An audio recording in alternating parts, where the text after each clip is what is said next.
All right.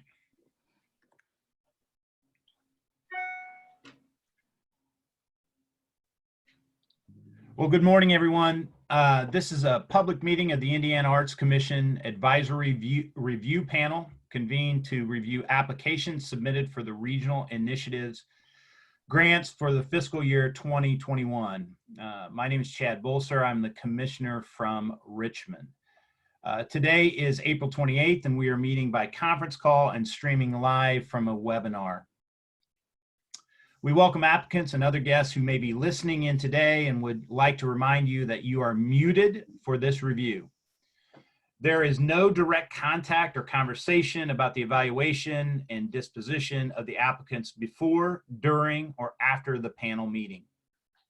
At this time, we would like the panelists and staff to introduce themselves, stating their name, their occupation, and where they are from in the state.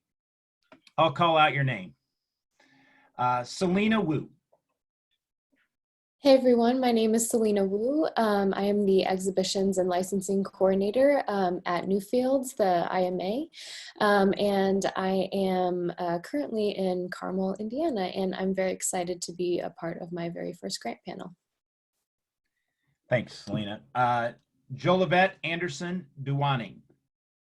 Good morning, everyone. I'm Jolivette, and I am a PhD candidate in American Studies at Purdue University. I live in West Lafayette, Indiana, which is in Tippecanoe County, and I'm the curriculum developer for Freetown Village. I'm a consultant with them, and I also have an artist theater background. Thanks, Jolivette. Merlin Bell. Good morning, everyone. My name is Merlin Bell. I'm the manager of Applied Theater at Conneprairie. I'm currently residing in Indianapolis, Indiana. Thank you. Monica Munoz. Hi, my name's Monica Munoz, and I'm the Associate Director of Kids Dance Outreach, and I'm excited to be here. I currently live in Indianapolis. Great. Jennifer Mann. Good morning, everyone. I am Jennifer Mann, and I work in student retention and academic resources at Franklin College, and I currently reside in Franklin, Indiana. Great. Stephanie Hayes from the IAC staff. Hi, I'm Stephanie Haynes, Arts Education and Accessibility Program Manager at the Indiana Arts Commission. And I believe Chapin Schnick is on. Yeah, hi there. So I work with the IAC. I assist with contracts, operations, and technology, and we're glad you're here. Is there, I didn't know, is there anybody else from IAC on? Deanna? Yeah, Yep. Deanna, sorry. Deanna Polsma, the Grants and IT Manager with the Indiana Arts Commission. Great.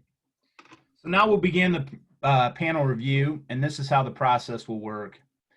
I will announce the application. We will review and ask the first reader to begin the discussion. The first reader will provide their assessment of the application based upon the evaluation criteria and their perspective.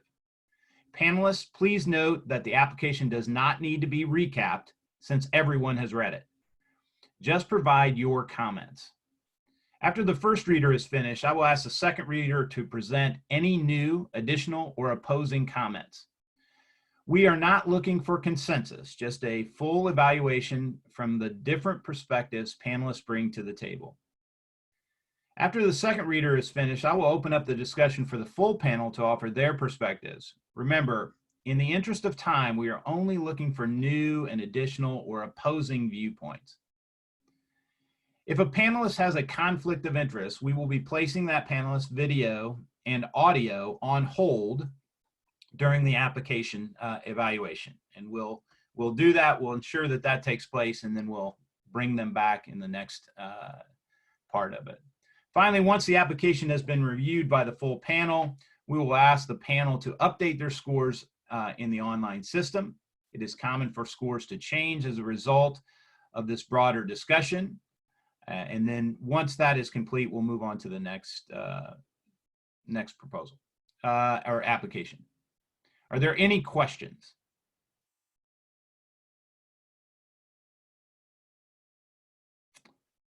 Great. So we'll now review the application. Our first application is Benjamin Harrison Presidential Site. The first reader is Merlin Bell, and the second reader is Monica Munoz. So we invite Merlin to begin his comments. Perfect. Just 1 second. Sorry.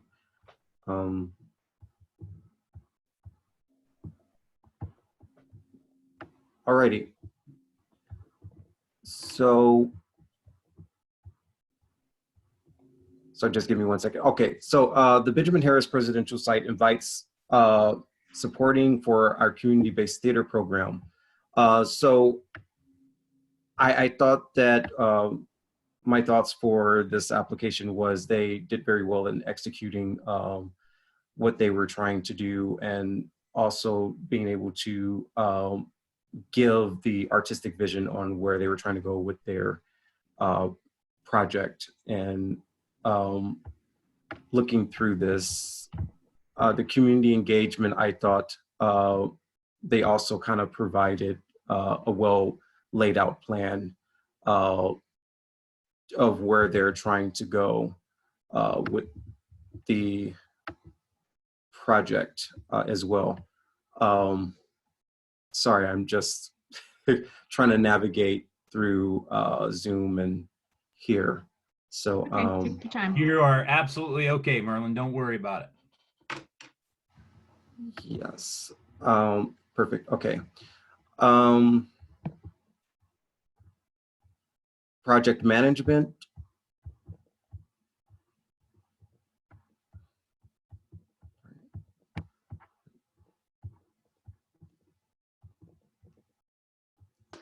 Yeah, looking over that, I thought that was very well done. I don't have any initial comments more than that, but I thought they were very thorough with their ideals and proposal as a whole.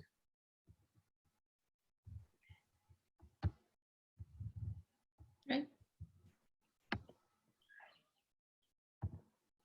Sorry, I muted myself. There you go. Thank you, Merlin. I'll invite the second reader, Monica Munoz, to add new or opposing comments. Yeah, I thought that the application, the description was accurate to what the project aims to do. I thought that it's a wonderful effort, the way that the mission is being manipulated to be sure that the presidential site is used to its maximum. So I love learning about the project and how much success they've had with the theater experience, and how they use different rooms in the presidential site to move about. So I thought overall it's an extremely creative way to engage audiences in a meaningful way that ties with the physical location and the mission behind the presidential suite or site. My only thought was, or a few thoughts, in regards to artistic quality, I appreciated the materials that were shared, marketing materials and the video that was shared. I wish that there would have been a little bit more detail in regards to who the actors are and what their background is. I believe there are 21 or 22 volunteer actors that are known around the community. I think that is a wonderful thing to connect people that are known in the community and bring them in a different way in front of audiences. I just felt that just a little bit more detail about their background and who they are would have brought forth a stronger supporting documentation about the artistic quality that's being aimed to for the project. I did feel like the selling out of last year's shows spoke to the quality. That was just one more thing that could have made it a little bit stronger. And then under idea and community engagement, I very much enjoyed learning about how the program, specifically, they give the example of sponsors are invited to or guests are invited to sponsor blocks of tickets for other people. I think that is a great way to say, I am here, but I'm inviting all these other people to join. I think it gives more accessibility to people who might not be able to afford the ticket to go to the theater. So I applaud that effort. I think it was very clear stated, and it very much demonstrated in a specific example how they're finding ways and strategies to reach more audiences and make the experience accessible. And I also enjoyed learning about surveying. It seems very much, wanting to really, the organization has a honest and genuine interest in wanting to know what is the audience's experience and how they can hone in on that feedback to continue to improve the experience for their audiences. But overall, I think it was a great application, and just those few additional suggestions could have made it even stronger. Thanks, Monica. Now we'll open it up for open the discussion to the panel for any additional or new comments. Hi, this is Jolivet. Can you hear me? Yep. Hi. So I'm just looking at my notes, and what I wanted to bring out is that I thought it was a very strong application, and that I could actually visualize and see this happening in a space and the creation of the space, and that was done very well in the way it was written. One of the things that I do want to talk about is what I wrote is reaching a diverse audience via new hire, or reaching a more diverse audience via new hires of staff and volunteers is written as a goal, and or a recent achievement, and not something that has been addressed in the past 16-year history of the organization or of this particular project. So a few more sentences or phrases on diversity would have been appreciated. And to just kind of give us, is there going to be more inclusion of, let's say, for instance, what African Americans were doing during the Harrison presidency, what was going on, and things of that nature. And I think some things can it'll make the application even more strong as it relates to diversity if those things were researched and added and implemented.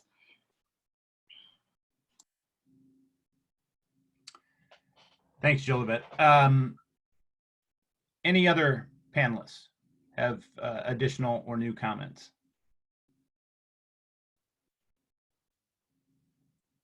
I do want to second what Jolivet said on the diversity. I appreciate it being mentioned, but I did think that it could have been expanded upon a little bit. Okay. Thanks, Jennifer. Okay, seeing that the discussion is finished, I'll ask the panelists to please finalize your scores and update your online comments. We're going to try to give some sort of signal that you are done. I can only see a few of you, so I don't know how this is all going to work. Oh, there we go. I can see all of you now. So when you give me some indication when you're done, and we'll move to the next application.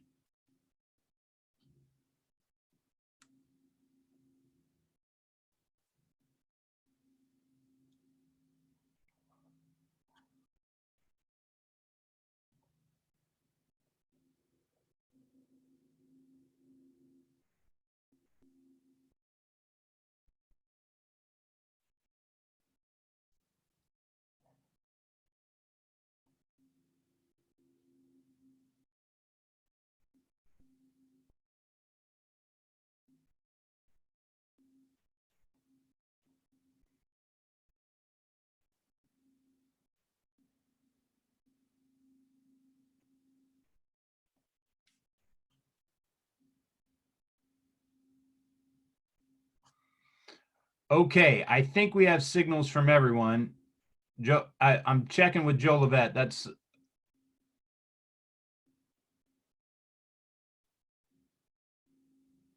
okay. That doesn't look like a thumbs up.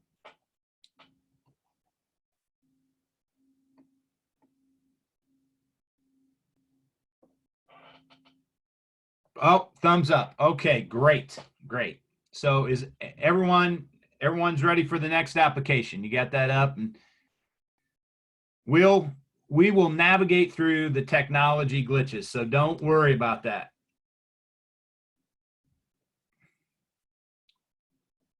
Okay, our next application is Brick Street Poetry Incorporated. Our first reader is Jennifer Mann, and our second reader is Jolivet Anderson Duaning. Jennifer? Okay, bear with me as I'm looking at notes on paper and on screen here. So the first thing that I want to point out is I thought the artistic quality and their vision that they put out there seemed clear. I also wanted to speak to the community engagement. Seems well laid out, a well laid out plan. They're definitely incorporating the area in which they reside. So the neighborhoods that they reside in, the two schools made mention of both of those in there, and that the children and the families in that area would be a part of the programming. I also made note that the opportunity is there for this program to be impactful.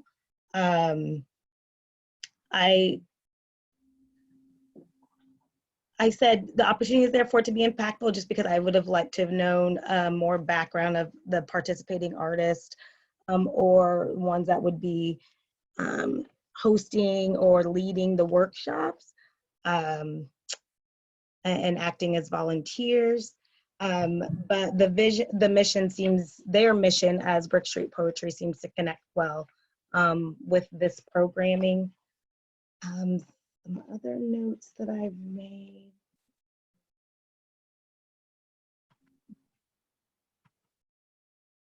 As far as on the project management side, I did make a note that it would have been nice to see more details and a breakdown in their timeline and planning process. I have more notes that sorry.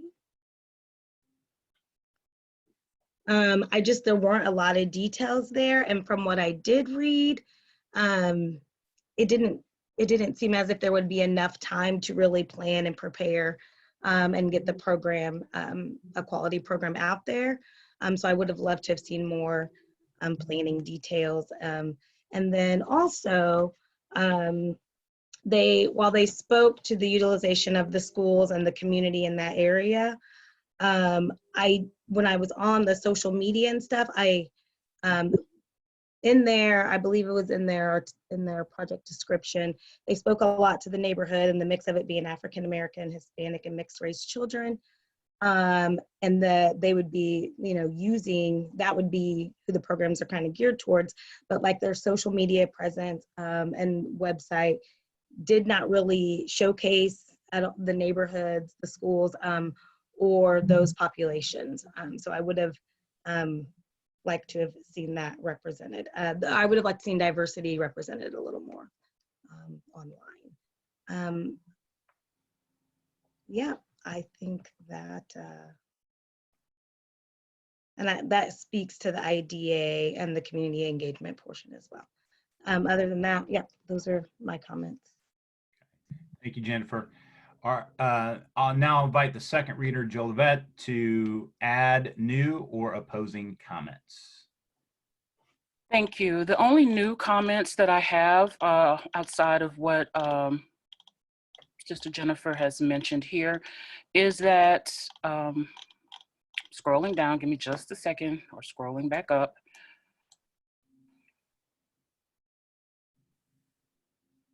Oh my gosh, here we go. So as a panelist who is not from the Indianapolis area, the language as it was written used geographical locations to kind of identify where things were. And I had absolutely no idea what you were talking about because I don't know Indianapolis.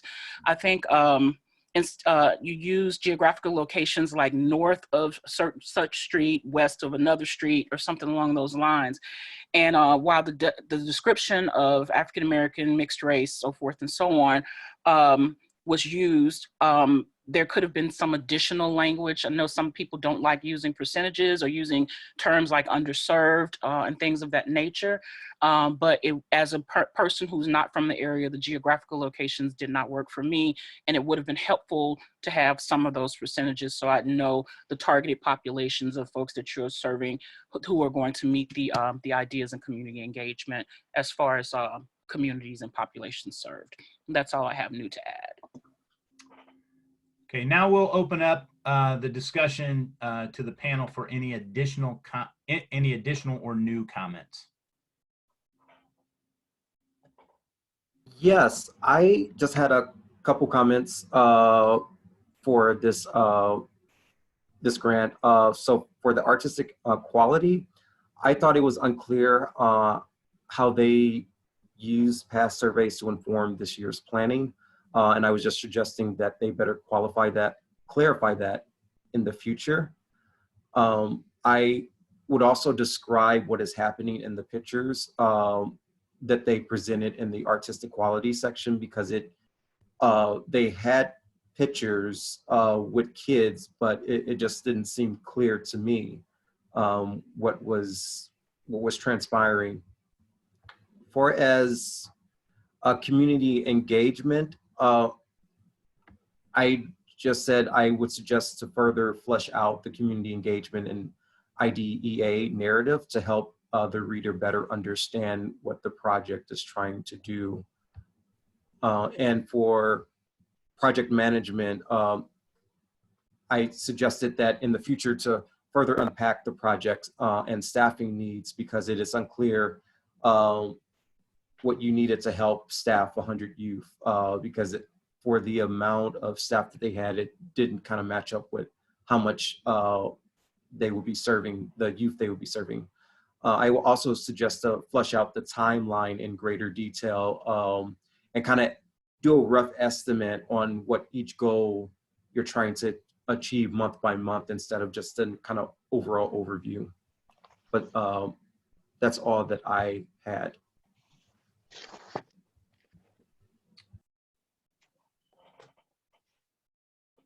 Anyone else? I would just like to second everything that's been said. I think overall I had similar comments of just greater specificity. In terms of diversity, it seems like they have a good commitment to it. I just would have liked to hear more specifically how they would be implementing that. Specifically, I think Jennifer mentioned something about instructors, and then I was also wondering then if IDEA goals would be taken into account for like the planned activities and the materials that would be taught. So yeah, I think just greater specificity for me in general. Great. Seeing that the discussion is finished, I'll ask the panelists to please finalize your scores and update your online comments.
I think we've got, is everybody finished? Okay, great, perfect. All right. With that, we'll move on to the next application. Everybody ready for the next application to, good? All right. Our next application is Cat Head Press, and our first reader is Selena Wu. And our second reader will be Merlin Bell. Selena? Okay, great. So I thought this was a really great application. The applicant defines a clear purpose and goals for the program.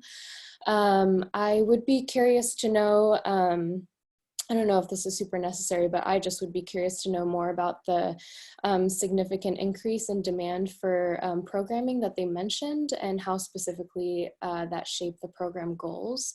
And especially since this programming has had a year or two under its belt just in a smaller format, I think it'd be great to hear more about how these past iterations have helped plan and developed the new expanded version that they're wanting to fund.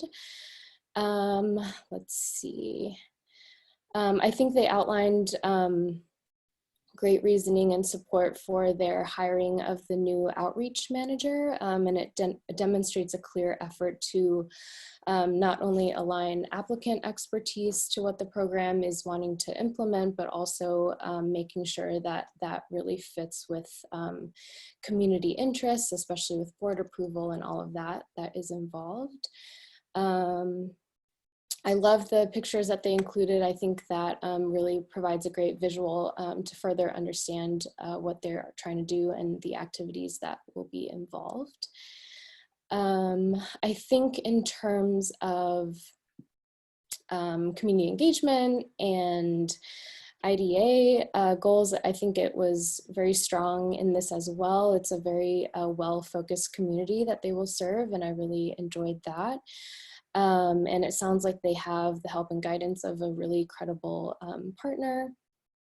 And I think I would have loved to know more about these specific activities and methods that these neighborhood groups that they mention, as well as the outreach manager, how they will actually employ and help maintain those connections and lines of feedback. And I like that they have specifically mentioned their provision of off-site and more easily accessible locations. I just wonder if they will have marketing strategies in place to really also just raise awareness of their program in general, in addition to providing these more accessible locations. And let's see what else I had. Yeah, again, even though the outreach manager is not yet hired, it seems like they're well on track to hiring someone that really fits their interest and needs of the community. The timeline was good, and I thought it was thoughtful, and it integrates a lot of opportunities for evaluation and reflection. That's all I have.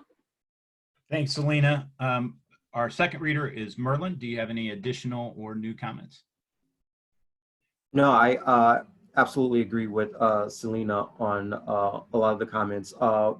For the increase, I just, like Selena said, just for me, giving numbers and specific need for why you all are doing a shift or an increase, showing data, kind of numbers on that chart. But I think everything else was very clear, concise.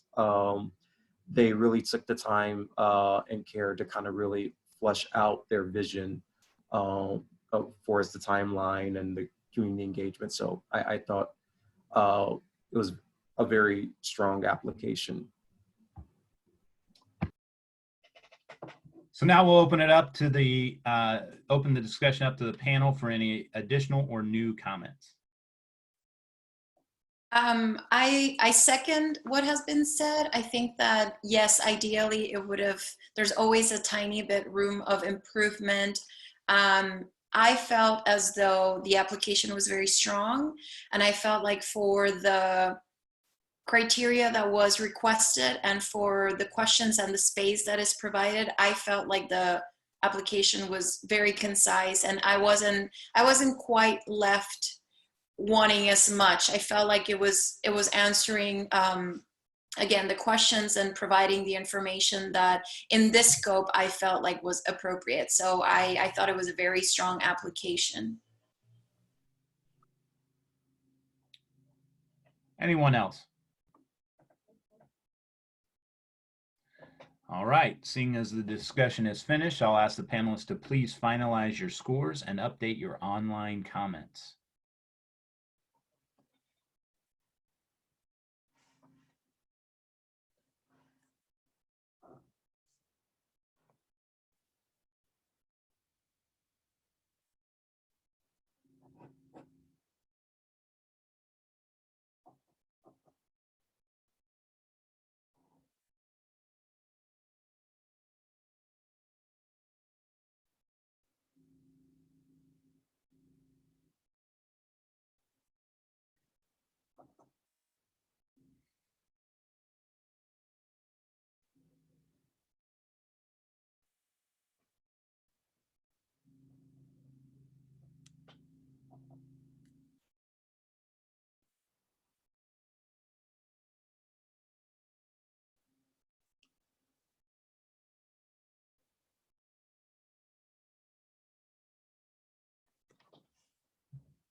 I think, is everyone great? All right, perfect.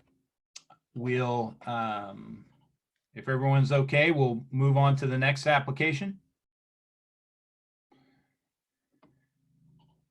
All right, our next application is the City of Indianapolis Office of Finance and Management.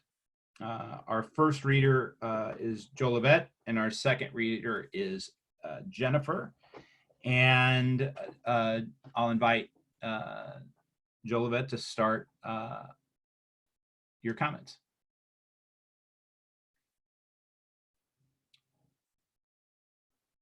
There we go. Jolivet, Okay. there you go. Yeah, I had to unmute myself. I'm sorry.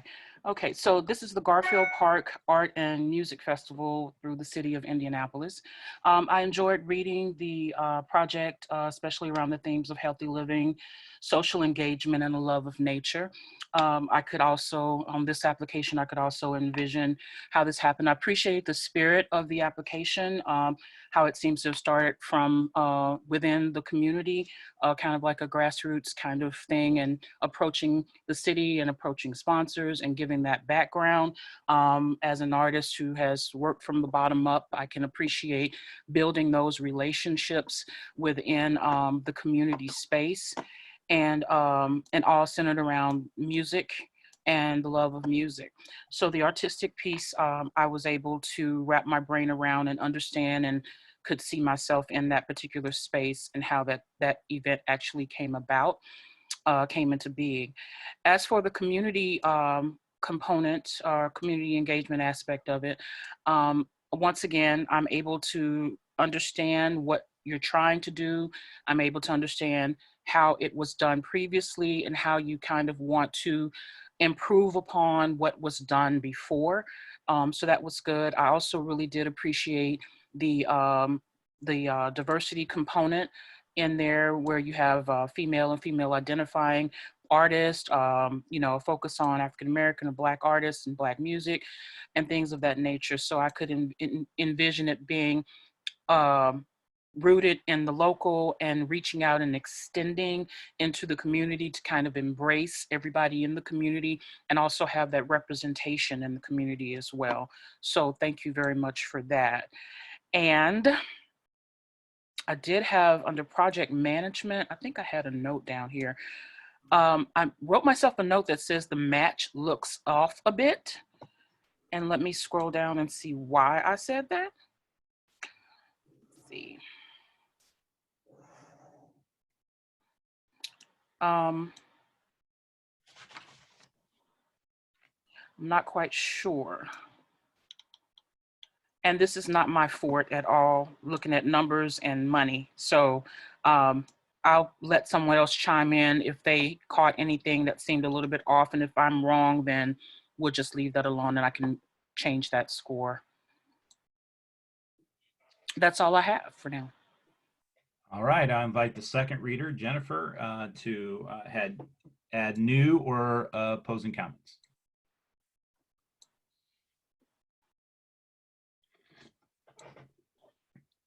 There we are. Forgot to unmute. Yep. I agree and second most of everything that Joel just said. I have a few notes. I enjoyed reading this application. Their vision was communicated well and easy to see. I definitely would speak to. I love the roots of it are coming from that community. It started out as a love and is really built into something pretty amazing. A note on the community engagement. I put diversity and representation is prevalent in this application. It speaks directly to me for the IDEA. And I did make a note where I saw in their budget, they set aside an amount for wheelchair ramps, and that would have been great to read about in the portion of the community engagement and the IDEA portion of the application. Because that's really important. Sorry.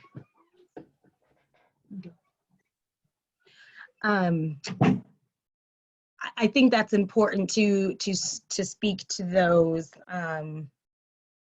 areas, you know, to know that that there are areas of accessibility. So I did make a note there that I just would have loved to have seen that in the earlier part of the application. Project management. The note I put in there was the plan to evaluate the current year and using that as a way to be strategic and plan ahead for the next year is nice to see. So I loved that the timeline was not rushed. And I can see that the preparation is going into the program and it speaks to sustainability. So really seeing those details in the planning process helps the public, the patrons, and potential donors see the big picture. And that's all. Thanks, Jennifer. Now we'll open up the discussion to the panel for any additional or new comments.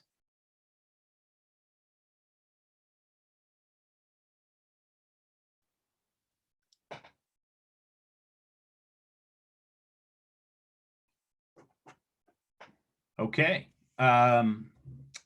Well, at this point, I will ask the panelists to please finalize your scores and update your online comments. And let me know when you've gotten that done.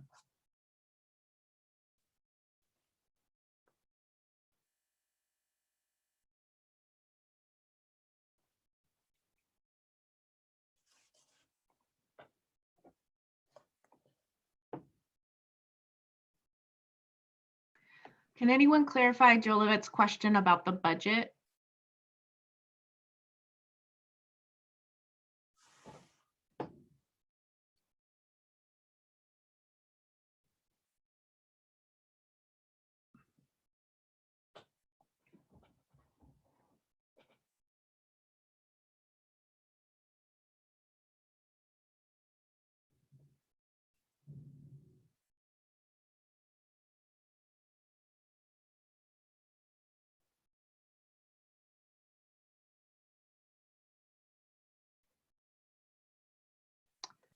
Okay, Jolivet, I'm looking at the budget. I do not see any issues with the matching. Does that answer your question?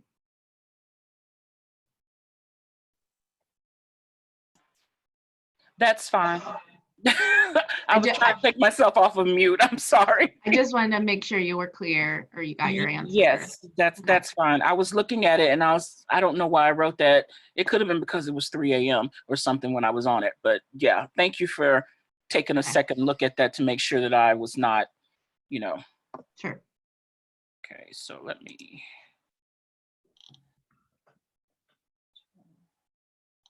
Hold on, let me regrade. Where's that? There it is. Maybe it had something to do with their budget, not just the grant request itself. No, I'm not seeing anything either. Okay.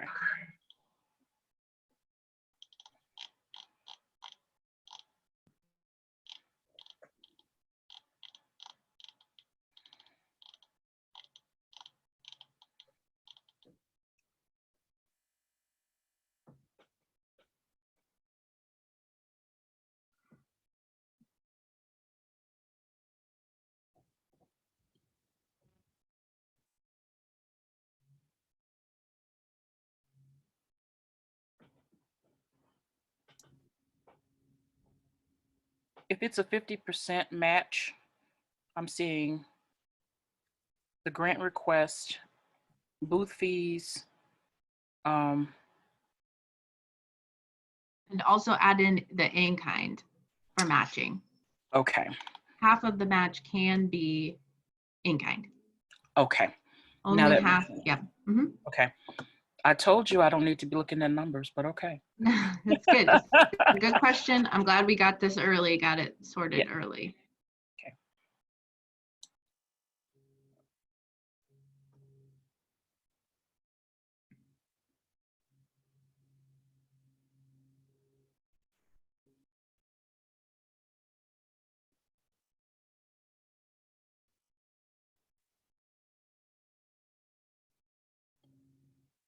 I have a couple of panelists who have updated, but okay, just make sure and give me a signal if you, yeah. Great. All right, excellent. We will, if everyone's okay, we'll move on to the next application. The next application is Community Education Arts Incorporated. Our first reader is Merlin, and our second reader is Joe Levette. Merlin, if you will start your comments. Thank you so much. So my comments, sorry. So my comments for the Polk Street Review project did very well in describing in extensive detail about previous work and how they're building on to their project each year. I would have liked to have known more about the artist and what are the contributions outside of the project and organization. And this is under the artistic quality section. Now I'm moving on to the community engagement. And I stated that they did very well in describing how the project has reached out and collaborated with other organizations and volunteers in the community. Something that I thought that needs further review is the initial and continuous outreach to the minority and other demographic groups that they were describing as wanting to be more involved in the project. Now I'm moving on to project management. Didn't have any real comments there, but my overall feedback was that this is a very unique project and that it seems to be further expanding and utilizing the community and building connections with other organizations. I would just recommend that their project should work more on the marketing out to diverse groups and demographics that they would like to further engage with.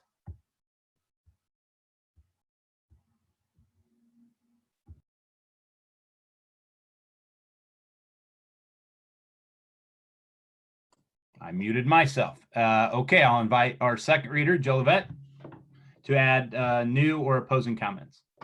Okay, some new comments and maybe piggybacking is in my notes, my initial notes, I wrote a definitive quote unquote process for choosing artists was unclear, but the examples submitted demonstrate that there is a high quality of artists that are chosen. So I may, in all fairness, I may have missed that process. If I did, please somebody else correct me or check me on that.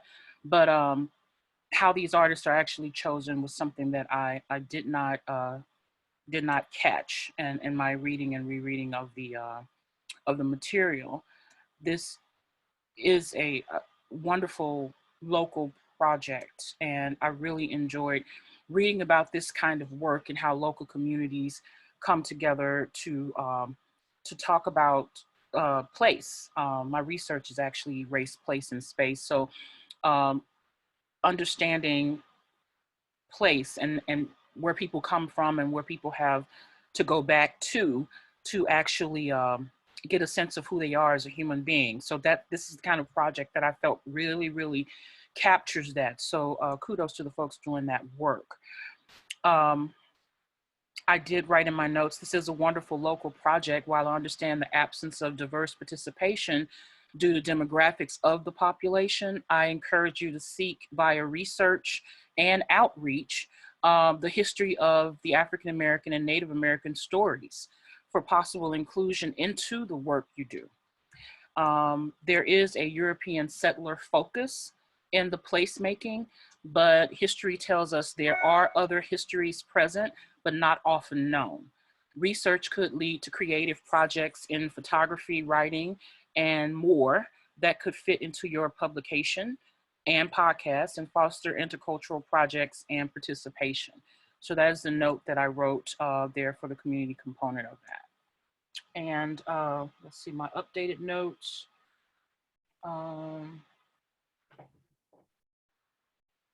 There, you mentioned something about how you evaluate. You said feedback equals surveys and conversation. And I guess I was curious to know what kinds of questions you might be asking on your surveys. Are you asking, you know, well, just I was just curious to know what goes into a survey that could help you reach your goals further for the future times that you do the project, and how those conversations documented.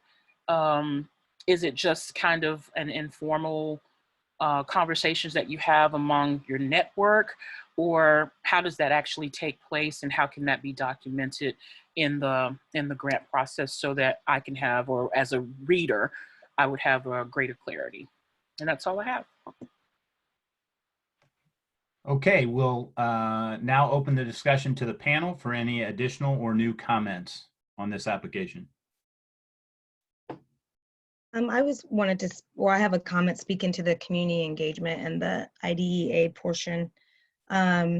Just that they stated in the application that given that this project can create a community can create a community with no geographical constraints on some fronts, I think that addressing the IDEA could be done well with a good plan and strategy. That portion does seem to be lacking, which they did acknowledge. And a couple of questions I had after reading it were, how have you made considerable progress in including underrepresented groups? Because they did speak to that, but there wasn't a lot of information to back it. And how have you raised diversity awareness in the arts? I also made a note that I do think it's great that they're using welcoming and inclusive language in public call-outs. But those were a few questions that kind of came to mind when reading through this. Any other comments? I had actually had quite a few just suggestions, and most of it pertains to the language and clarity in which the application was written. I said it's evident that the project has grown. I think most people have said that. I think it's a wonderful project. So I think a little bit stronger or more emphasis on the clarity in which the application is written would be helpful. I think that the project seems to have a lot of components, so maybe detailing how those specific subsections or segments of the project what they are and how they take place, I think would have been a great way to portray more to the reader what is the project and how does it have all these sort of subdivisions to it. My one biggest note on the first part for project artistic quality was, and I'll just read a sentence from the proposal. It says, the project's process requires time management. Sarah works full-time and Alice is disabled. Both are highly organized. They call out for following every year's projects, publicize, etc. I felt like I appreciated knowing that Alice, who is a board president, has a disability. I think that's a great example of inclusion in their staff. I would have maybe changed the format of that sentence and how it reads. I also suggested there's a lot of great resources on people first language and people and disability. So just the way that it's written and the area that it is. I very much enjoyed the artistic example. Would have loved some pictures of maybe the people participating in the project. Like, for example, maybe taking a picture of somebody recording a podcast, which I thought was a great idea from the project. And I thought they did overall a good job with specific examples and how it relates to strategies for IDEA. I appreciated their honest feedback of the lack of diversity in the community that they're serving and people's unwillingness to participate in or divulge their personal information to collect demographics. My suggestion would be to connect with other like-minded organizations or other organizations that are doing similar activities and just sharing and seeing how are they collecting data. It's a very tricky thing to do, and sometimes it just takes a little bit more creativity. So maybe just finding a different way to still be able to collect those demographics for their to inform their programming would be a great way to kind of share with another organization. And those were my comments. Any other comments about this application?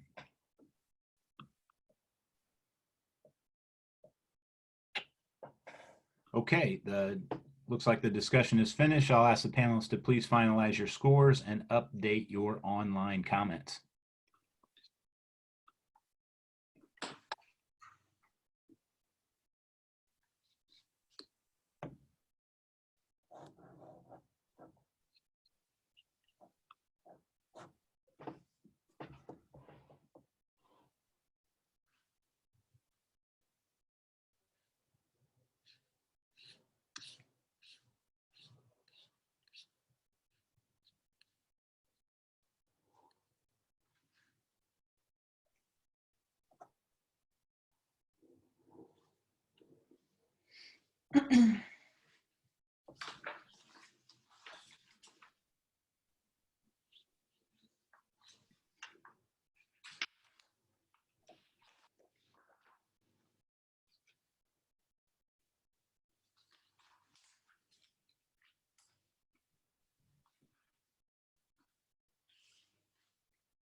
Okay. It looks like everyone has updated their comments. We're ready for, is everyone ready for another application? And I think maybe, let me just, panelists, if we do this application, we won't be halfway through, but we'll be close, and we're coming up on an hour. Do you want to take a break, or do you want to keep plowing through the applications? You tell me. I'm good to keep going. I'm good to keep going too. I'm good as well. All right, excellent. Okay, so our next application is the Early Learning Indiana. And Monica is our first reader, and Selena is our second reader. And I will invite Monica to begin the comments. Yeah. Overall, I thought it's a very strong proposal. It has very clear goals. It speaks to partnerships and implementation tools. The project is to implement arts programming in early learning centers. My area of expertise is arts education and working in school settings, so I very much appreciated reading the proposal. I believe one of the most powerful aspects, and it speaks to their understanding of providing meaningful programming, is the focus. And they made a point to say, you know, the partnership is to bring an artist to provide services for children, but they're also working with the classroom teacher to equip them with the tools that they need to not just support the programming, but continue the programming in a certain way there and after. That's essential for success. You need to have that classroom teacher engaged and be part of the experience and feel empowered. And so it expands your mission and your reach, not just beyond the sort of target audience, but everything that surrounds them and how that supports their experience. So I thought that was very well written, and to make a point of that was impressive in their application.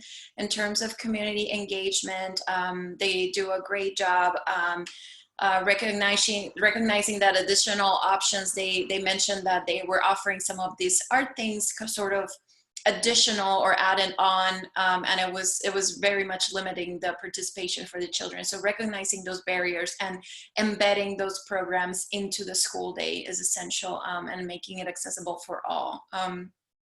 It is clear that the organization aims to serve children from all backgrounds and have clear idea strategies to build up on their mission. And I thought the finances were well presented and well managed. Those are my comments. Great, thanks. I'll invite the second reader, Selena, to add new or opposing comments. Yeah, totally agreed with everything that Monica said. I thought it did a great job of explaining its purpose and goals. And I especially love that not only does this organization support art programming that engages with a diverse group of students, but that it will also simultaneously support teachers and the teaching artists in furthering their professional development. I was interested in what they mentioned as the wolf trap model. I'm not very familiar with it, so I think I would have loved to learn more about the specifics of this type of model or curriculum and exactly how it is unique or innovative compared to similar programming in Indiana. I think that would be nice to know. I also think it has done great work in community engagement and idea goals in terms of for their existing student population, but I also wonder if they're doing anything kind of overall in general to broaden their student population itself. And I think lastly was just a comment on evaluation and project management.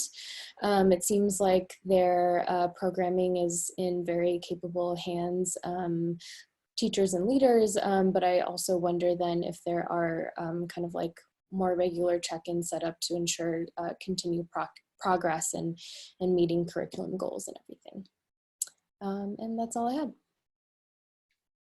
Great. We will now open it up, the discussion to the panel for any additional or new comments. Hi, Jolivet here. I just want to say thank you to them for doing this work. You know, I could relate this to when my daughter was actually in early learning in this area, and artists came in to do visual art, and I was really appreciative of that. I wanted to make a comment to say that I appreciated that the application was written in clear and concise language, and it definitely did demonstrate the need and importance of early childhood or early learning in Indiana. The video I thought was an excellent example of what artists do with students. However, I would have liked to see an example from each artist listed in your grant, or some example of work that they've done before if you had not worked with those artists before. And I know you have limited space and limited time, and but I would have liked to see some more artists. But you know, I would also have liked to maybe hear from teachers and parents in some way, form, or fashion. I might have missed that, but in the video, to have that kind of extension out into hearing how teachers think about what the arts is doing and how they're working with the artist, and also parents as well. And that's all I have. I second that.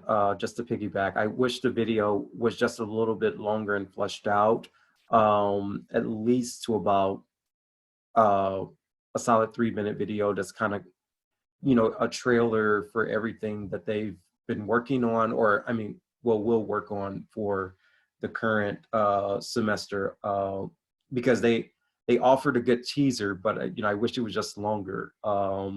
I also appreciate the website and the advertisement that they sent, because it actually showed diversity and who are they trying to serve with the early learning style. And I like that they had artists and stuff that was already kind of equipped and ready to be able to serve. So yeah, I thought it was a very thorough and great project that they presented for this grant. I have something else that I forgot to mention under the community engagement. Is it okay if I speak on that? Sure. Okay, so what I wrote in my notes is based on what was written, I relied on my previous experience to project what could happen at your scheduled events. The following was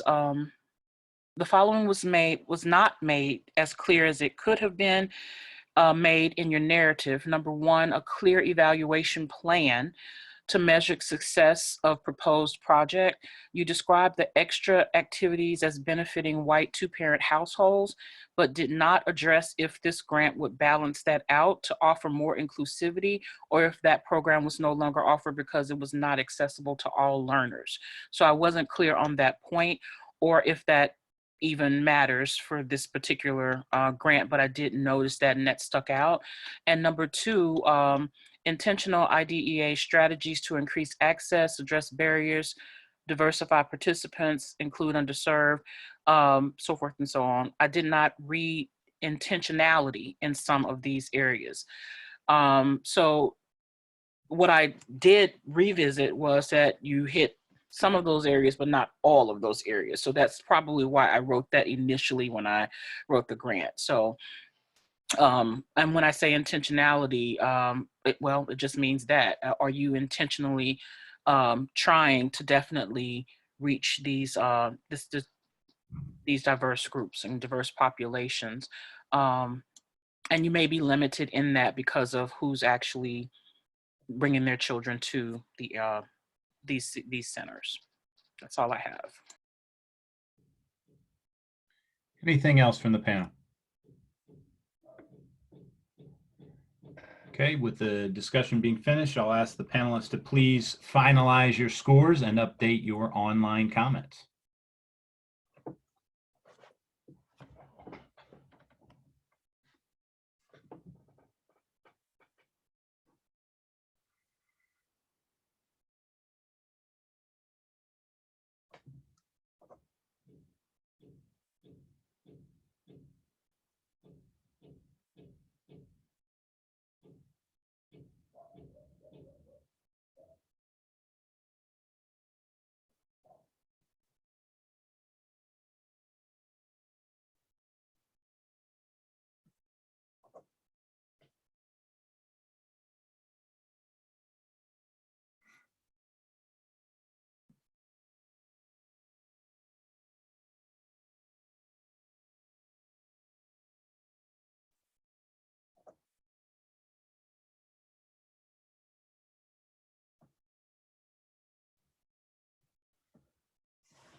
Jennifer, just checking with you.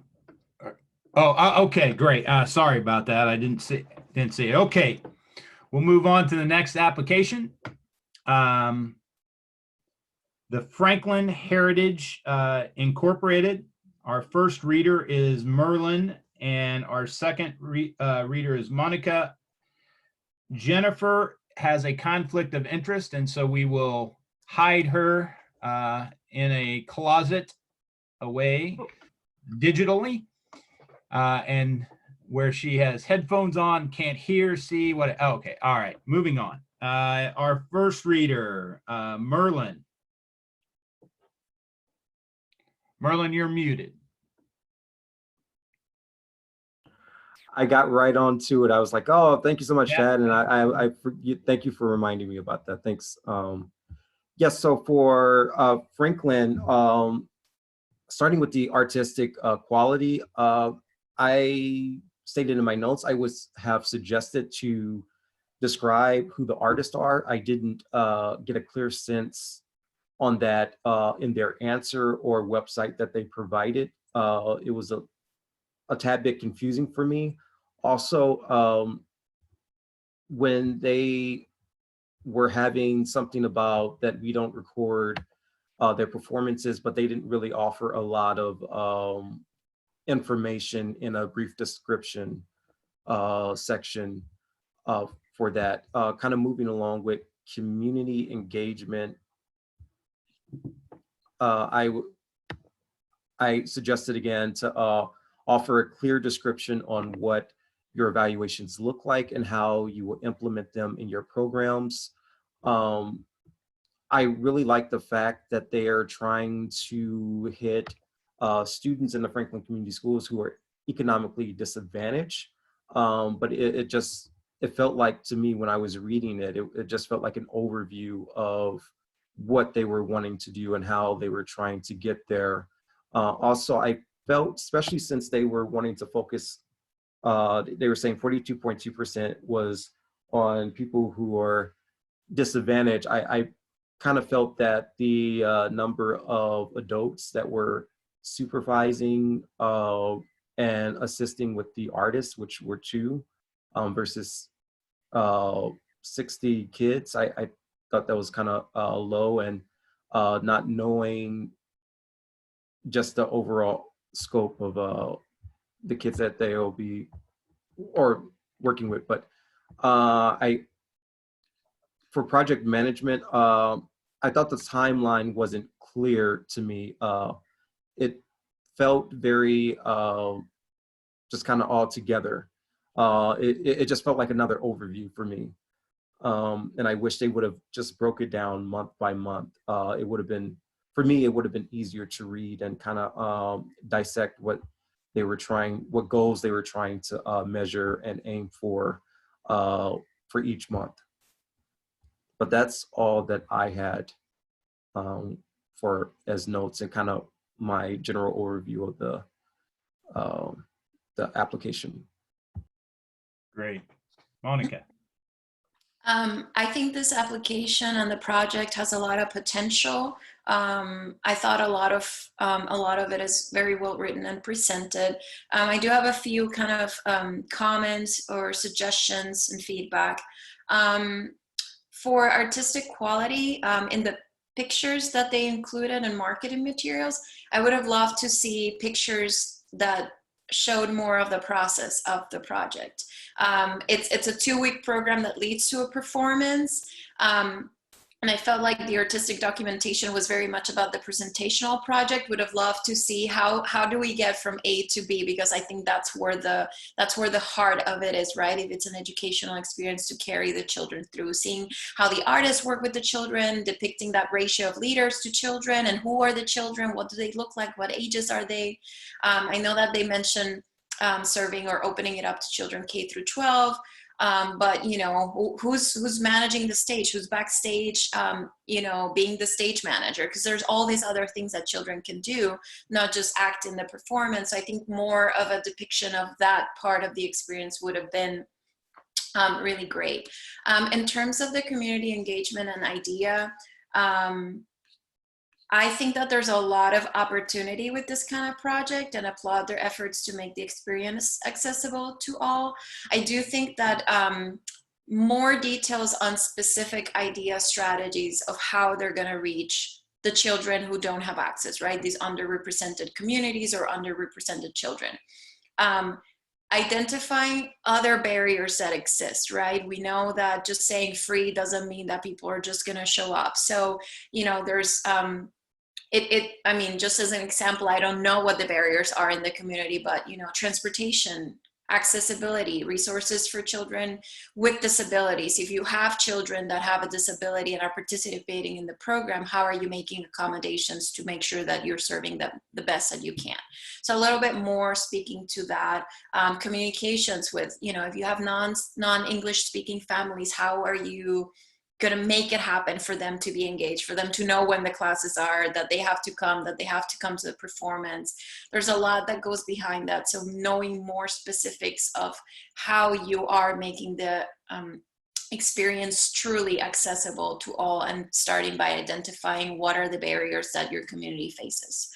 My only other big thing was that in the marketing materials for how you present the program to the community, there's a very clear thing that it starts with an audition.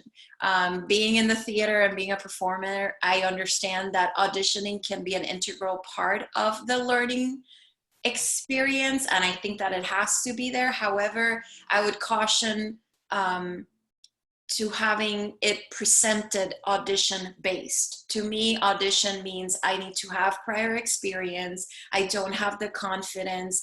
I may go audition and fail. Of course, you know that internally you're going to give everybody that comes and audition a part and make them participate. But from the audience perspective, I may not know that. It's still audition implies talent-based or something like that. So how could you maybe shift gears if that is part of your goal? Maybe you are looking for children that do have some experience, but if the goal is to make it accessible to all, how can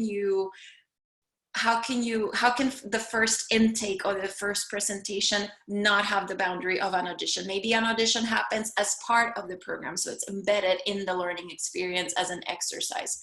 So that would be my biggest thing in terms of accessibility and engaging everybody and inviting everybody to feel welcome and excited about the experience. And those were my comments. Great. Now we'll open up the discussion to the panel for any additional or new comments. I definitely agree with Monica. Coming from a theater background myself, I know the word audition can be very tedious and nerve-wracking. So for the children that they are wanting to represent that they were saying were disadvantaged, you know, a big role that plays into theater is, especially for this program, is self-esteem, I'm assuming, and kind of really trying to boost up their courage, trying to boost up their stage presence or just their presence in general in front of audience, really trying to boost them up as people. So I guess audition could be one opponent, like Monica was saying, but what is the overall vision and goal for this program, or what they're trying to teach kids? Are they trying to teach kids how to be prepared at whatever racial or something like that? So bringing some incentives about what they're doing. But I also agree that maybe not only just having like maybe interpreters, but having people who are wellness people to be a part of the program to kind of really help benefit the kids, those who are more so on the spectrum or troubled. Because, you know, working with, having previous experience working with disadvantaged kids, you know, they come in with a lot of other stuff with them, a lot of baggage, and trying to make sure that you are also helping them with their self-care and the care at home. So those are the additional comments that I had.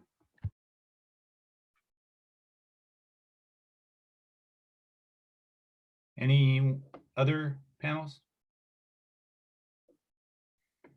All right, seeing the discussion is finished, I'll ask the panelists to please finalize your scores and update your online comments.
Okay, great.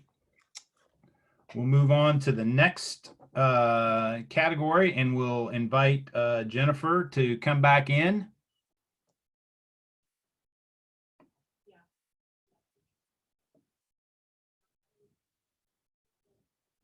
Maybe. He's here. Oh, she is? Oh, I couldn't see her. Well, all right. That may create some, oh, there you are. Okay, perfect. All right, we'll move on to the next application, the Indiana Black Expo. Our first reader is Selena, and our second is Jolivet. And I'll invite Selena to start the discussion. Okay, great, thanks. So I thought this was a great project. The description had a really strong and clear purpose, which was further strengthened by their detailed summary of the venues involved throughout the 10-day event. I thought the goals of the program were important and impactful, and they're especially significant just because of their attention to local artists.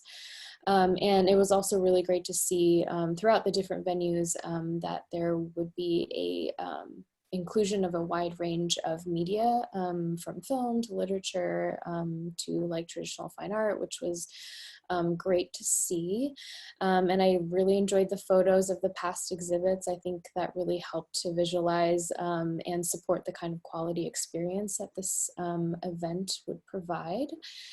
Let's see what else. The applicant provided very specific and detailed statistical information from past surveys that have helped shape the current program, and I really enjoyed seeing that really nicely broken down. I do wish that they had provided maybe a little more data concerning like the actual reception of the past events and programs themselves. And how that feedback has shaped their current program and also future iterations. As far as community engagement and idea, again, very detailed breakdown of program attendees, which was great to see kind of what sort of communities show up for these events. I think it would have been helpful though to specify the time period that these results came from. I don't think I saw that in the description. Correct me if I'm wrong. Let's see what else. I think the collection of surveys seems to be a very strong point in this program's execution, and they give a very good sense of the feedback from the attendees of the event, but I also then wonder if there is an evaluation plan to gain insight and input from the participating artists and authors as well, which I think would be very helpful in measuring the success. I love the website. And I think the key staff, the lead project manager, they all have appropriate experience and background, and the project timeline is organized and thoughtful, although I think I would have liked to see them include evaluation as part of the process after the conclusion of the event. And that's all I had. Okay. Joe Levette, do you have any new or additional comments? I don't have any new comments. I just basically ditto everything she said. And just additionally, as it relates to the, I'm sorry, I'm losing my thought. Let me go back to, as it relates to the samples, I think I only viewed the visual arts only in the exhibitions pieces. I may have missed out on some other stuff, but would have wanted to see more, and had some suggestions, or not suggestions, but ideas about is there intersectionality inside of the multidisciplinary?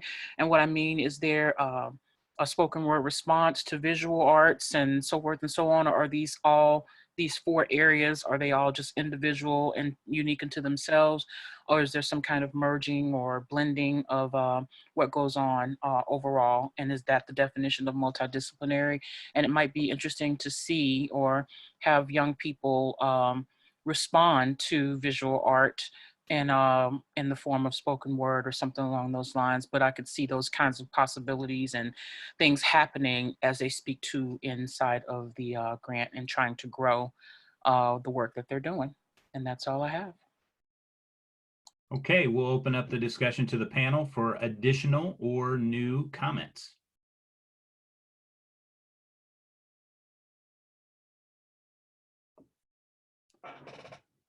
Okay, seeing that the discussion is finished, I'll ask the panelists to please finalize your scores and update your online comments.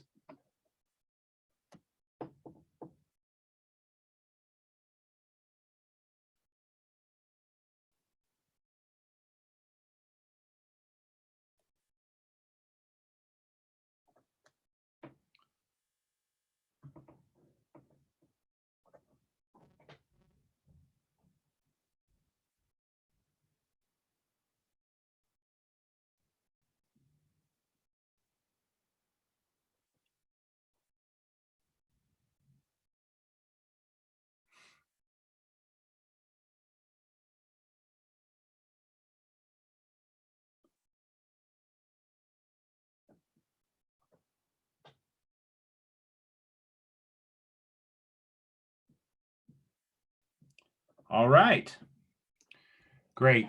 We'll move on to the next application if the panelists are ready. I'm sorry, I'm good. just going to recommend we do one more and then take a break. Okay, absolutely, absolutely. The Indiana Entertainment Foundation Incorporated. Our first reader is Merlin, and our second reader is Jennifer. Merlin, Thank you. you want to open up the discussion? Yeah. Yes, thank you so much. Yeah, so I thought this project offers its audience a way to research and experience a unique way to view past performances in a virtual way that meets with how the world is ever changing. I would suggest to keep working on creating a visually appealing poster and brochure to be able to attract the audience that they're wanting to, the demographics that they're wanting to attract. I also, yeah, I also thought this project is unique with a lot of room to thrive. I would suggest to kind of keep working on the marketing side of things to help better with the messaging, because I view kind of like the marketing of it, and it just wasn't, it didn't feel engaging or kind of something that didn't really click with me as a reader. But other than that, that's really all that I had for as critiquements or suggestions. And Jennifer, do you have any new or additional comments? I'm looking here. No, not really. It's I thought the artistic quality of it, like the goal, the project goal seemed pretty clear. Hold on, let me scroll up here to see my notes. I definitely think that it could turn into a high quality experience. I do think it's a big goal. And yes, the marketing of it is pertinent to it to it succeeding, I think. And so I would have liked to have seen some better marketing materials.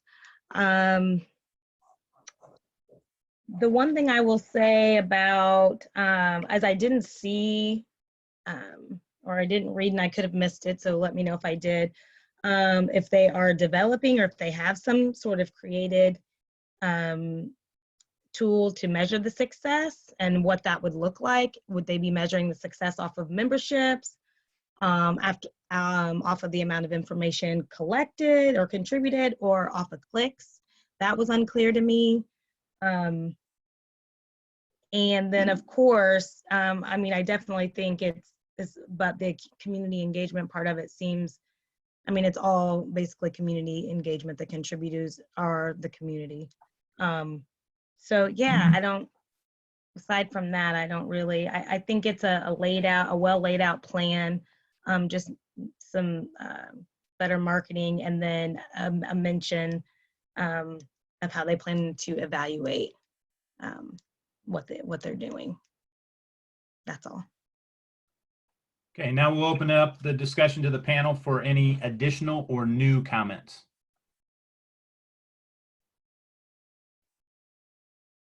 Hi, Jolivet here.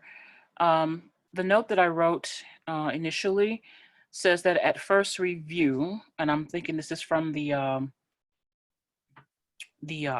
was a video, if I'm not mistaken, a YouTube link. Right now I'm only seeing the PDF, but if I'm remembering correctly, at first review, the collection seems to lean heavily toward one genre or style of music in the archive materials that have been collected to date. And this may be related to a lack of access to certain materials, but it is noticeable. So just wanting to see a wider range of genres of music and artists who have been in Indiana, as you know, but once again, I do understand that that could be because you can't find the posters or the flyers or whatever from that you're trying to archive and be inclusive in that way. But I did want to know, how will this be addressed moving forward? And that's all I have, I think. Let me double check.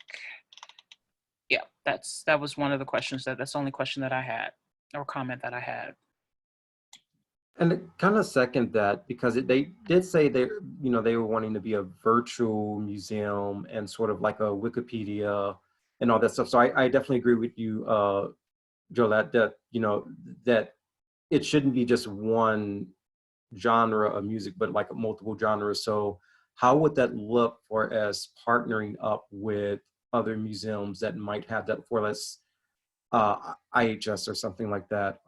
So I think kind of going deeper into that. They did describe a couple genres, but yet again, like you stated, I didn't quite see that, the depthness of what they were wanting to offer in the future. Right, and also,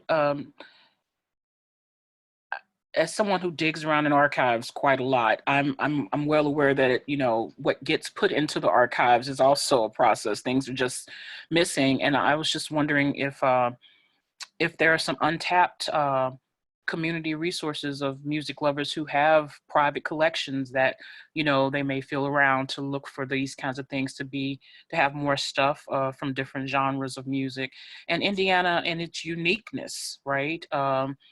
Of having produced a lot of singers, songwriters, and of multiple genres, and some that are extremely famous and some not as well known. So, but yeah, all of that, what you just said, brother. My thought, I had the same thoughts as the two of you, and I think that's where I really had to like take into perspective.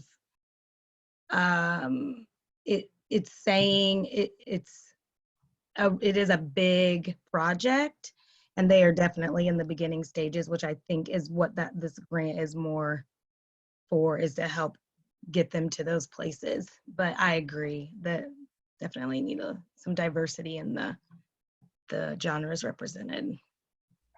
My only additional comment is that, and again, second all of this, and that they're still in the early stages. I think there's a lot of potential for this project to have an educational component, like resources for schools and more of that sort of avenue. So perhaps they're not there yet, but I felt like that's a great way to like expand on community engagement, and it's a great resource. So that was my only thought, or maybe something that I would like to see, or that I think would be a great potential for the project. I had a note to that same sort of point, that this would be great for research purposes and in the school and learning environments. Okay. Anything else? All right. With the discussion finished, I'll ask the panelists to please finalize your scores and update your online comments.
Okay, I think we've got everybody. Okay, great.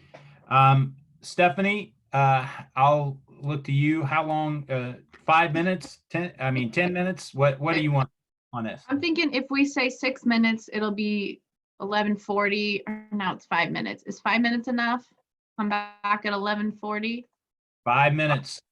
We'll see you in 5 minutes. Thanks, everybody. Our next application is the Indiana Fashion Foundation Corporation.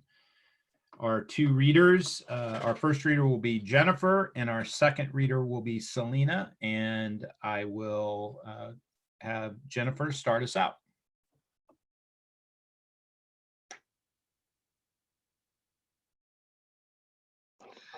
Okay, let me pull my notes up here.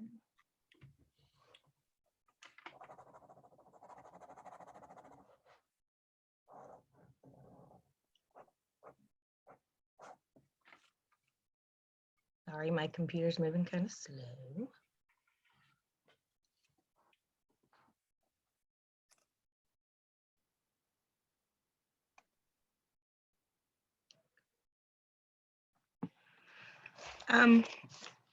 So my thoughts on this being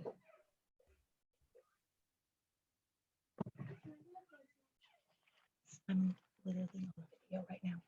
Sure. Yeah.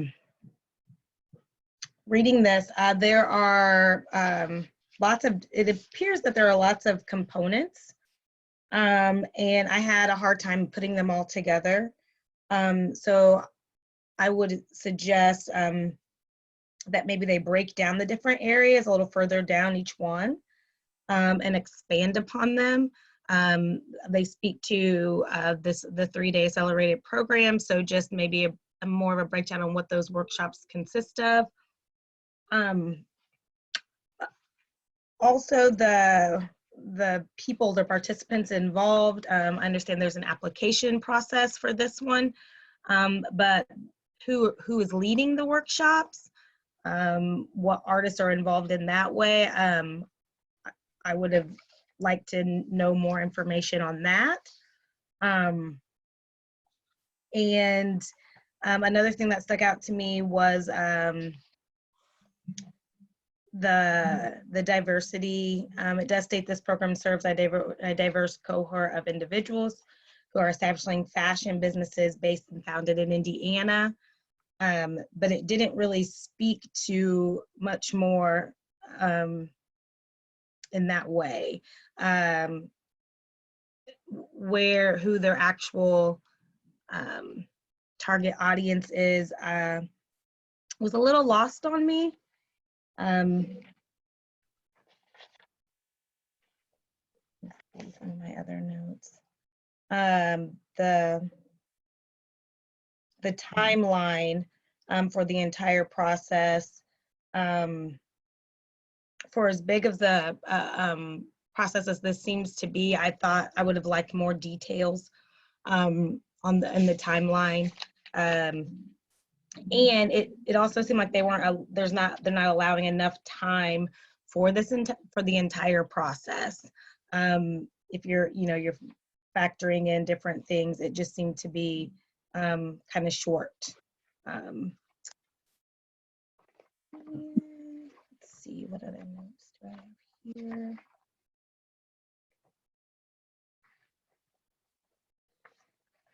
And their request amount, it did not add up. So like their total cash income to their total expense, I believe I made a note here that does not add up. And then I had just a couple of concerns with their financial documentation. And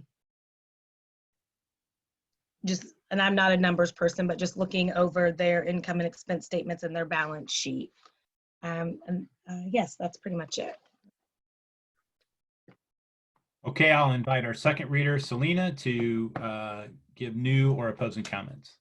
Okay, I basically agree with everything that you said, Jennifer. I think, again, they were very thorough with kind of the process of how they select their participants of the actual program. But when I think of participating artists, I think more of the committees and panels, experts, mentors that will be there to lead and guide everything. So I think it would be great to know how these experts are selected.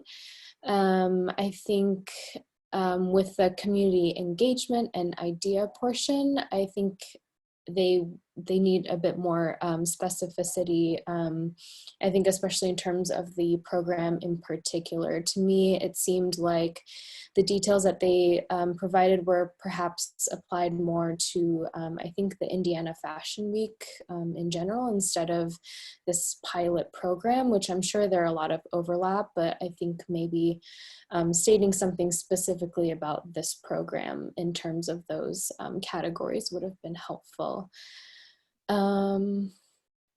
I also think it's great to hear that they have surveys that are taken on an ongoing basis, but I think a more defined evaluation program would have been great to see kind of listed and structured out. It seems like this program is a longer one, or at least has different phases. I think it was like a 3-month program, and so I'm wondering if there will be any follow-up with the pilot participants and see how they're progressing after the program is over.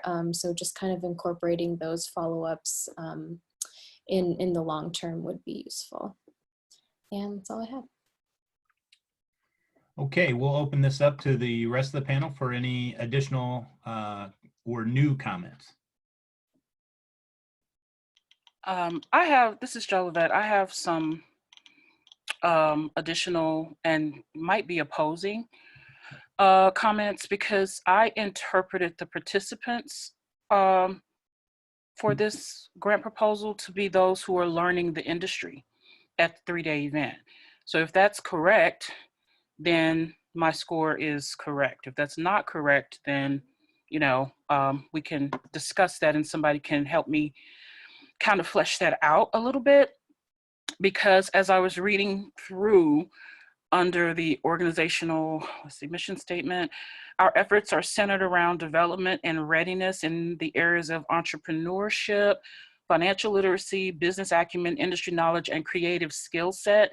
So I saw this 3-day event as the focal point, as I saw it as an extension, as what's already been stated, extension of the Fashion Week, but honing in outside of the Fashion Week so that they can concentrate on these 8 people that they're going to have apply to be a part of this intensive workshop, intensive 3-day something. And I read that, perhaps I overread it, but I read that as preparing these 8 people, and these 8 people in the following years will be people that can help to grow the next cohort of people to come through.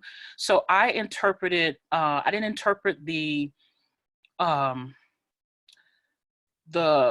workshop people that the facilitators that will be working with these people, these 8 people that they're going to bring in for this intensive. I interpret it as the 8 people were the artists. So if anyone can help me figure out if I got that wrong or not. And if, yeah, I probably need some assistance with that, but that's how I was thinking it. It definitely sounds like it's a professional apprenticeship, Right. something that gets the young people ready for their career, help them with their portfolio. That's how I read it too. And it kind of drew me to that. But yeah, no, that's maybe, I guess, for a universal audience, being more just direct about how they phrase it, so that way everyone can understand what it is that they're trying to message. But I thought of it as a apprenticeship, something that's like either an internship in college, or right outside of college, undergrad or graduate, and they're needing, to get their feet wet into the industry. So.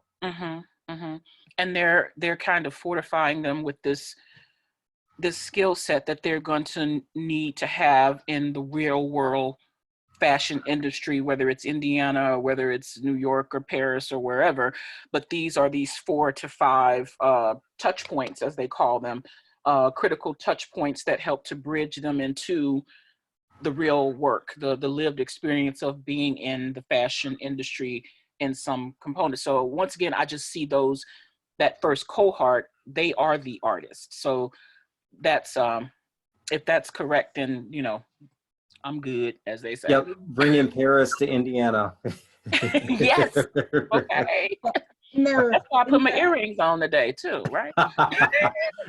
in the application, it does state like the program, and I took it that way as well, but it says the program participants include, so the 8 cohort participants, 1 program director, 2 program leads, 3 industry experts, 1 daily moderator, and then 5 day of volunteers. So I guess all of those that says program participants include. Gotcha. Okay. So I guess that's where my concern comes in. I don't see like who are they? Who are those people? Yeah. Okay. Yeah, that's kind of what I was speaking to. I think I'm right there with you then. Yeah. Okay, any other comments from new or additional comments from the panel? I second all of this. I think that there's an amazing opportunity for this project to be very engaging and inclusive and reach very diverse audiences. I think that talent can be found anywhere, and especially in this area where many may not have quite a lot of access to sort of this strata fashion or artistic talent or opportunities. My biggest thing was that I felt like the entire section for idea missed a lot of points. I would encourage not just referencing diverse groups, but saying how specifically are you reaching them? For example, and I wrote an example, I said, for example, the Indianapolis Fashion Foundation partnered with X organization to ensure that their constituents have access and to what the program is, are able to apply, and ways to engage them into actually feeling like they're invited into the process. You know, if you're thinking of underserved communities, many people may not have access to a computer or to this or that. So what are the barriers, and how can you give specific examples of how you're diving into the community and making sure that, again, you're not just kind of posting a flyer, come apply, but you're learning about how can you make it equitable for that person to be able to reach the goal, which is applying and participating. They may have the talent, they may have everything else and the interest, but they may not have the right tools to get to that point. So I think that would be key in really reinforcing not just we that serve diverse communities, but how are you truly making this opportunity accessible and equitable to all that could potentially participate. And that was my biggest thing. Okay. Well, with the discussion finished, I'll ask the panelists to please finalize your scores and update your online comments.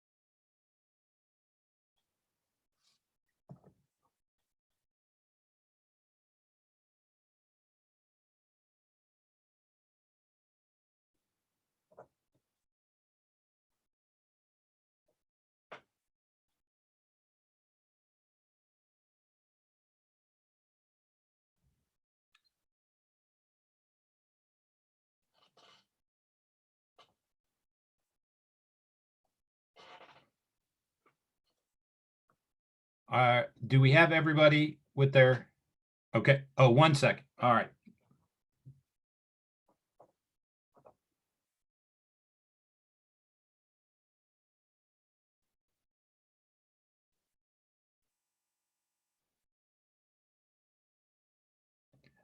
I got you, Jolivet.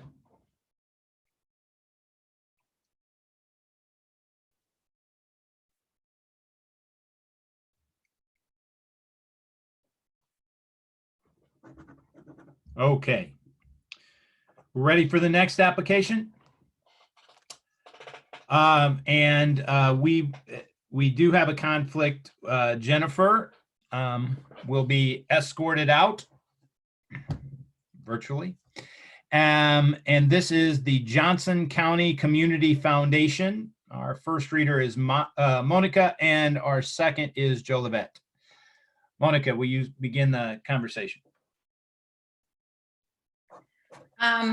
This application, it definitely put a smile on my face. I thoroughly enjoyed learning about this project and felt like I wanted to be there, and I couldn't wait until that day came for me to participate. And I'm not even part of that community. So I thought it's a fantastic concept.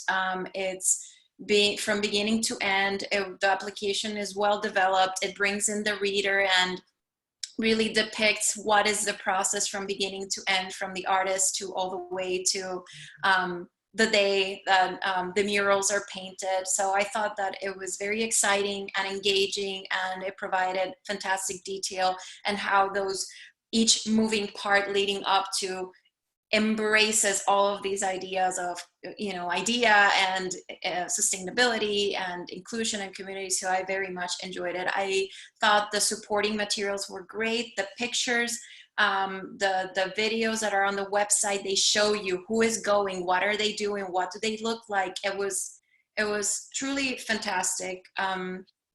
Under community engagement, I said it's an obvious strength of Color the County, which is the project's name, that idea strategies have been clearly defined. The application is detailed on every aspect of engagement outcomes, and everything seems well executed.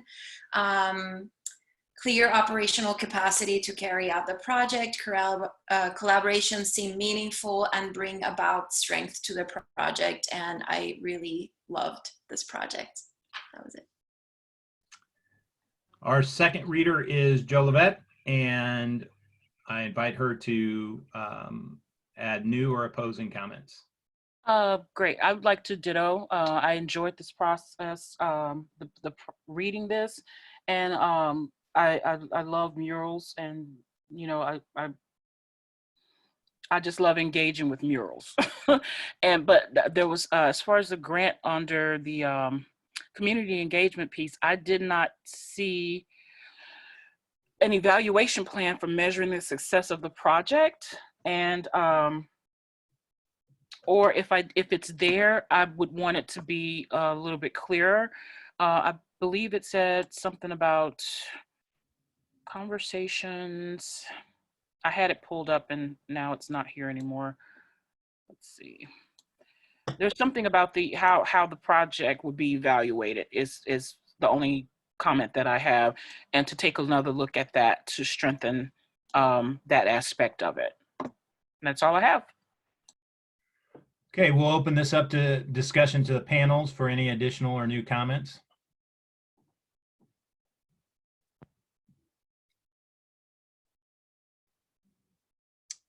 Okay, seeing that the discussion is finished, I'll ask the panelists to please finalize your scores and update your online comments.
All right, great.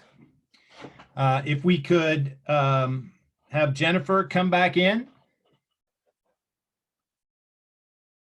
Hello, Jennifer. All right, our next to last application is St. Vincent, Indianapolis Hospital.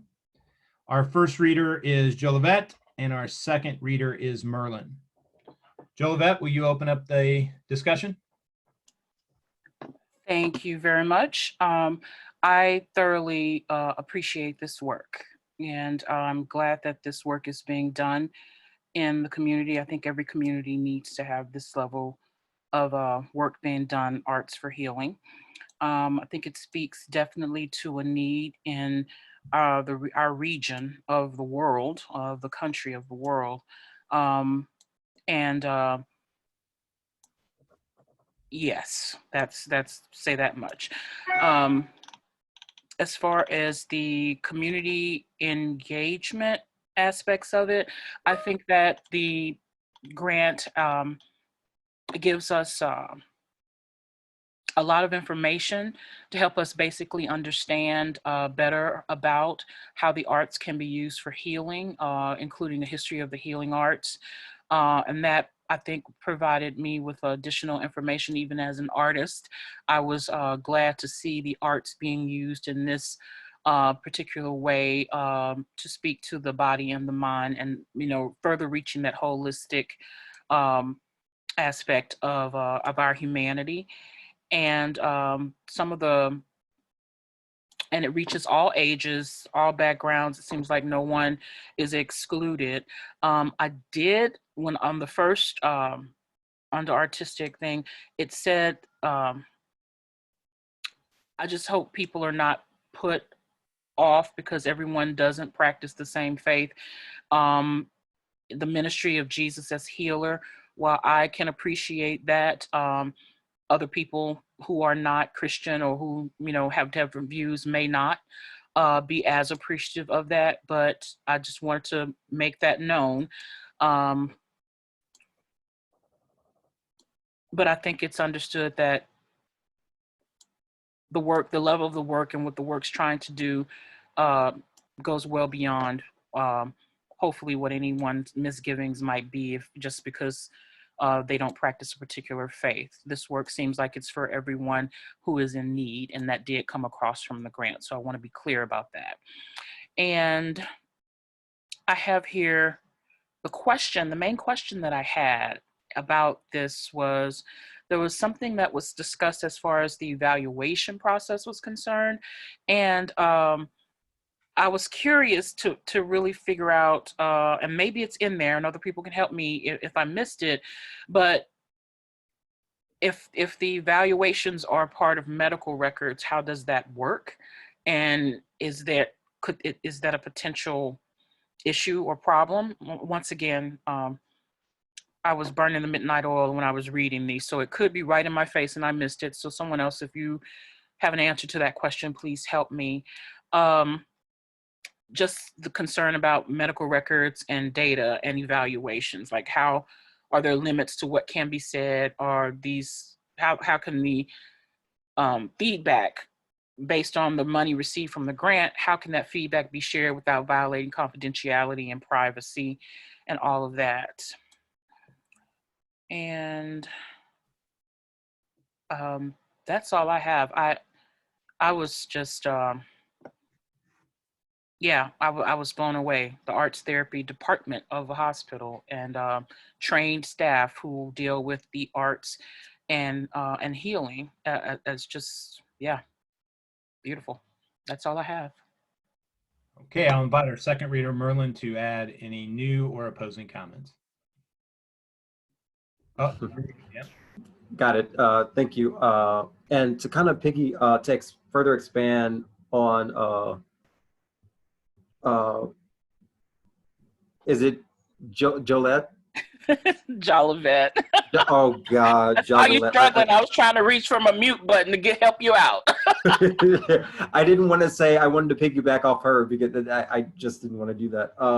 But to respond to what you were saying about the tracking the patients, the evaluations, what I got from it, because I was kind of confused about that at first too, but I was seeing that they're tracking the patient well-being through the arts. So they're using more probably the overview instead of like detailed like synopsis. So that way they're not getting too deep into the weeds of the patient's medical history, but they're doing the basic, like, oh, okay, this person responded to this, or this percentage of patients responded to painting a beautiful flower because they felt really good that day.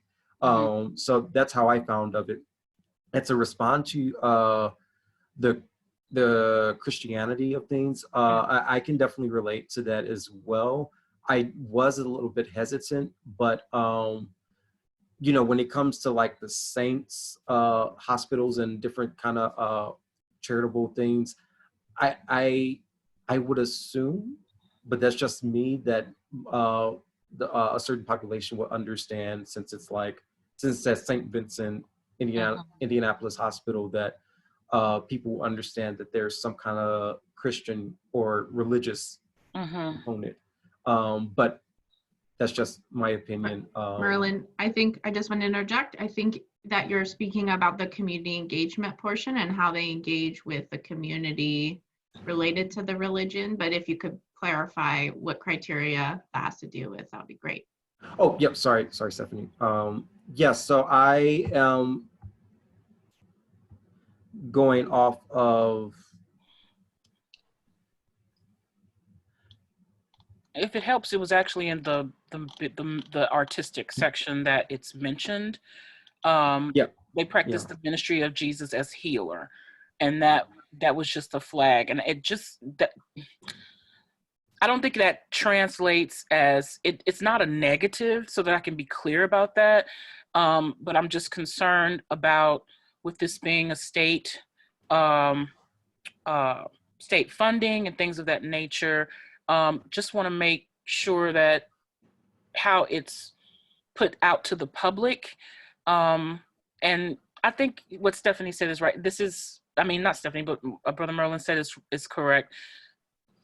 People know that it's St. Vincent's Hospital. They know that they're going there to be healed. They know they're going there for medical treatment and so forth and so on. So, maybe I shouldn't have brought it up, but I felt that I should. No, you're right, because what Stephanie was saying was also very accurate. And now I'm kind of like mind blown because I read it in artistic as well. And it's really something more of a community-based thing. So that's why I was like scrambling and looking like, okay, I know you stated that in artistic, but it's really a community type of thing to bring up. So yeah, no, I'm a little bit confused about that as well, because how does that go into the artistic quality of what they're trying to aim? So yeah, yes. So I'm a little bit confused with that. But that was all my responses. Okay, so we'll now open this up, this discussion up to the rest of the panel for any additional or new comments. I think that kind of going off of the same point, my only thing would be the religious aspect is part of the St. Vincent mission. I don't think that there's any way to go around that, and I think that you stand by your mission. Maybe a way to expand on that, and this is only a suggestion if it is appropriate for the proposal, would be to say, this is our mission. It is tied, right? It goes hand in hand with a specific religion or denomination. However, our goal is to serve. You know, is the goal to serve anybody regardless of background or religious affinity? So maybe just saying, this is our mission, and this is what this is what stems out, right? Everything comes out of this, but it is our goal to serve all people and welcome everybody. Maybe just something like that, so that it kind of evens out that yes, there is a specific denomination to our mission, but we are welcoming everybody, and we are seeking new ways to engage, or, you know, they're serving people in their hospitals and their patients. So I would assume that inherently they come from all backgrounds. I just wanted to add one more thing that I thought was a little bit more to the grant. Essential service and wonderful intention to expand and make accessible. I was a little bit unclear how this new healing arts opportunity would differ from programs that have been established. I think that the specific goal for the project is to have new opportunities, and they go on to describe this new project would make it accessible and available, particularly to vulnerable populations, children, adolescents affected by trauma, mental illness, families, and adults with substances abuse dependency issues. However, I still felt like I needed more clarification on how is this new project different from what you have been doing before, and that was kind of my biggest thing throughout the application. I wanted to say that some of the marketing materials and the social media and web presence seemed to speak to what she was just saying. I can't see who is actually speaking any longer, but it being on their social media and on the website, I was having a hard time determining between the new program or even the different programs and who they may be for. That could maybe be updated, and maybe it hasn't been updated, or I'm not sure, but I had a hard time determining the difference and who each of the programs referred by being on their website and social media.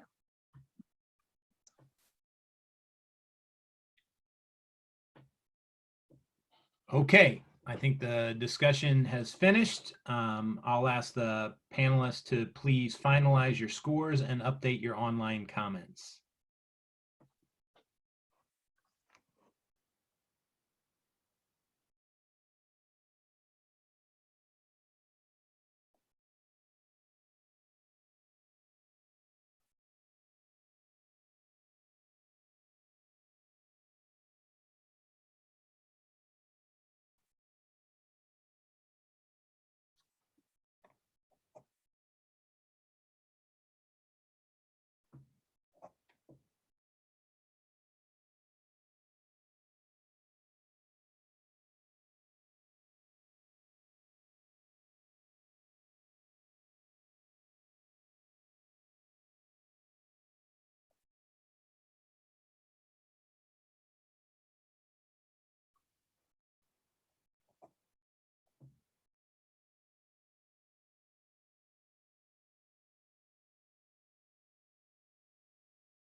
All right.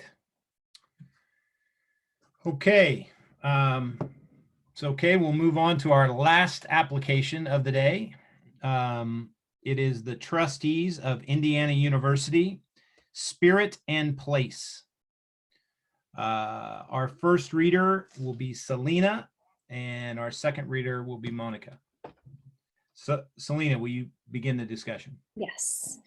Okay, so I thought this project seemed to be very established and has included a long list of diverse artistic talent from the local community that helps tackle important issues. And it seems like this long history has also then afforded really good participant survey data all the way back to 1996, I think. But I also think that for this current project, it would be helpful to know how exactly more recent surveys and experience has helped shape this year's planning in particular. Maybe specifically, they could have maybe given some more detail in the particular or the last year or two. And also I was wondering on more details of how the artists involved in the project are selected. I think that would have been good to know more specifically about. I thought that they had good detail and evidence of community engagement and intentional strategies for idea goals. The lead staff also appeared to be very experienced and knowledgeable in their fields, which also then aligns with the needs of executing this project successfully. And I also appreciated that their project timeline did include time for evaluations, which I know is often something that might be forgotten at the end. So, and that's all I had. Great. Our second reader is Monica, to add any new or opposing comments. I thought the application is very well written and portrayed. I think there's a lot of experience behind it, and commend them for continuing such a great legacy. I felt like on the artistic quality, just one statement that I thought was specifically powerful, and I applaud them for it and encourage them to keep that in their future applications. We know from attendee survey data stretching back to 1996, it goes all the way to finishing with saying, we believe in the need to comfort hard truths, but also the need to begin a journey of reconciliation so that past harms might be righted. It's just such a such strong and clear, concise language that speaks to the why behind everything.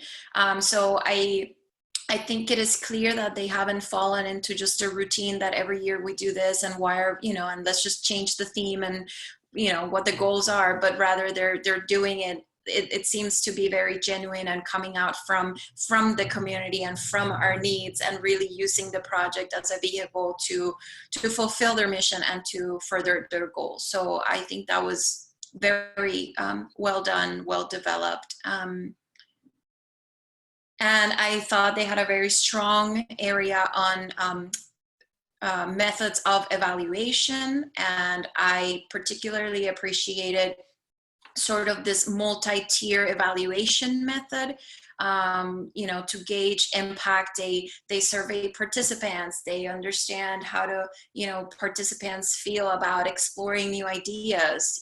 They also want to gauge whether the event welcomed them to contribute their own ideas. So I think that evaluation is a very strong component. It's well developed. And I just said at the end, in terms of project management, that the organization is clearly positioned to continue to carry out the project successfully.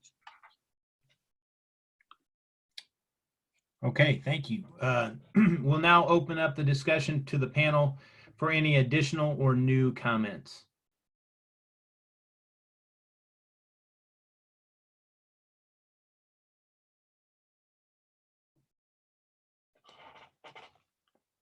Okay, seeing that there are no comments and the discussion is finished, I'll ask the panelists to please finalize your scores and update your online comments.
Jennifer, did you give me a signal? I want to make sure I didn't miss it. All right. Excellent.